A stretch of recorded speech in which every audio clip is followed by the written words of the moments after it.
Dito ako magluto guys ng kahit anong update or anong luto ng ano. Inuuna ko yung baboy para mawala yung langsa. Kasi ayaw ko ng amoy ng baboy guys. Diba yung baboy may amoy. Amoy baboy. Ayaw ko. Kaya kailangan. Yan.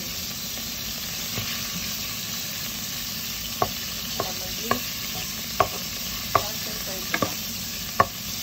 Tapos, ilagay natin yung sibuyas. Mabawang muna para mabango. Ayan. Ito sa natin yan. Ano yun guys, yung sabi nakapagluto kaya ako ng paslit. Or kasi ako magluto ng paslit. Kasi guys, ano na sa akin yung magluto ng kung gusto ko lang kumain. Gana-gana ba? So, nambango na. Tapos, bawang. Tapos, lagay natin yung sibuyas. Sibuyas. Isang buong sibuyas din. Kasi pag hinapin mo yan, hindi mo na magagamit yung kalahati kasi hindi ka na magpagluto ulit ng inigisa. Kaya nagkira na siya, lalambot. Pinuo ko na lang siya. Pagdagan natin yung apoy kasi parang mahina. Tingnan nyo dito, tumatalsik yung mag-chicken. Bango ng bawang. Ang bawang yung Japan talaga dahil sumabango. Pag niluluto mo, mabango. Tapos, nandito yung kamatis. Isang buong kamatis nito. Nilagay ko na rin yung maliit kong kamatis kasi malambot na siya, hindi na siya masarap kainin. Kaya hinalo ko na lang siya. So, diba?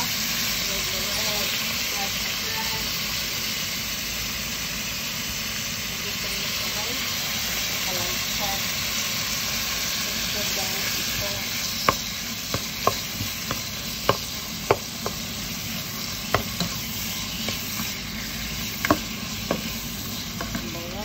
Yan.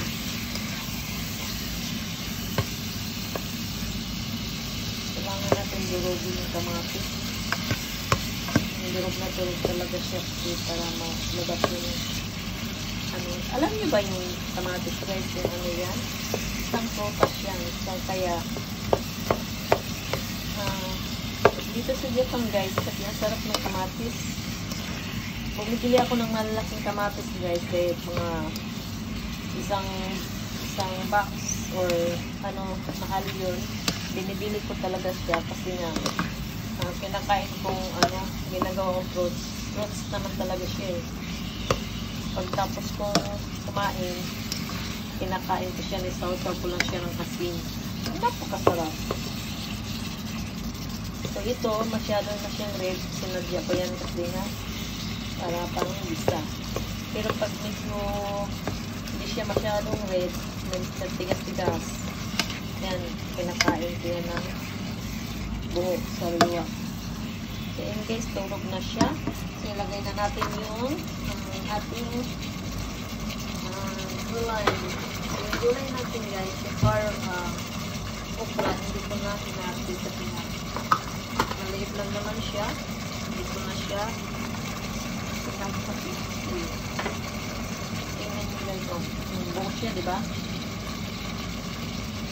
Yan, kasi pag hinati mo pa siya, pwede naman siya napingin, pero gusto ko siyang buo para hindi siya madurog. Pag-fix parang tayo, dalawang box niya na, dalawang pack, 2 pack. So, niluto ko na lang lahat. Yan, kasi nga, gulay naman yun siya, kasi nga, kahit marami akong itong pag-grip, kahit walang kanin, kinakain ko siya guys, na walang kanin. Okay, dapat kalabasa ko. Sa banda, okay lang kasi yung kalabasa magaling lang naman lumambot yung kalabasa dito. Yan. packet. So, mayroon pa sana ako yung broccoli. So, ihalo ko pa sana yung broccoli. Wag na kasi. Gawin ko na lang yun siyang steam ko na lang. Pagkain ko na lang yun. Or, gawin ko siyang juice kasi masarap din ginagawang smoothie ang ano guys, broccoli smoothie, tapos lagyan mo ng banana or lemon para hindi siya mabigli pa. Napakasarap. Ang ganda rin benefits mo. Tingnan guys ang ating yan. Yeah, look at that. Tingnan niyo. Buray na buray. Fresh na fresh. So ito guys, bili ko to lahat. Wala akong tanim dito kasi nga hindi ako nakapunta dun sa kabila. Kasi nga yung trabaho ko pang gabi. So pag umaga, pwede akong makadaan doon or hapon pwede akong dumaan doon magnakaw. Excuse me, pero ngayon gabi ako kaya mayroon namang ditong supermarket malapit sa bahay. Yung bumili ako kanina. Gising ako ng maaga kasi nga absent po. Tapos hindi ako makatulog. So mga 9 or 10 pa lang bumili na ako. So kaya first na first talaga siya. Katanggal lang siguro ito ng may-ari sa farm niya.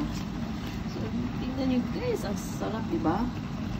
So lagyan na natin siya ng bitchin and asin.